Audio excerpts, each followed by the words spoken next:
Yeah, this was the Sims. This is where we were, you know, she would either be in my place having coffee or I'd be in her place having tea. Yeah. And one day she heard this John Laws when he was just getting started, and he said something that was really racist. And she picked it up and went on further, took it a step further. And I said, hey, you can't say that. I'm Aboriginal, you know. And we had this huge argument, and she told me to get back to my bloody gunya. And after that, she would never let her children play with my children. But the two boys used to go down to the corner, and they'd separately, and they'd wait for each other, whoever was first, and then they'd go off to school. They'd spend the whole day together in the same class. They'd play together. They'd share lunches, whatever. And they came back, and they would separate at the corner again, and come on up separately.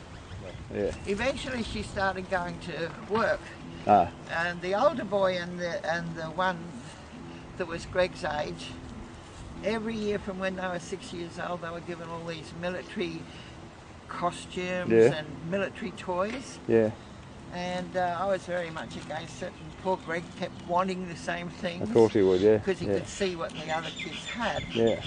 And when the boy was 14, when Greg was 14, I think it was for Christmas, he was given a .22 rifle. And of course, when school started, he brought his mate home from school to show him the gun, and accidentally shot the boy dead. And the girl, who was the later addition to the family, because Greg was only 10 months old when we moved in, so her youngest boy would have been 10 months too. So now when they're 14, they had the 8-year-old daughter, and the 8-year-old daughter didn't know what to do. Greg was at the front door, but too scared to go in. The fact that he'd even gone into the yard shows how concerned he was. Yeah. And Kathy, who was also 8, she went round the back, and she went in through the back door and told them they've got to ring an ambulance and ring the police, you know.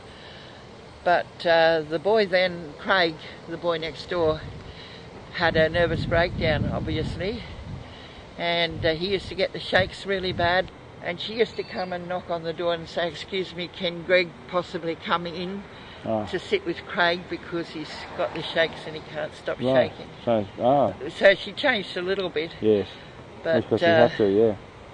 Oh dear. So it was never quite the same between you and she. No, we never spoke.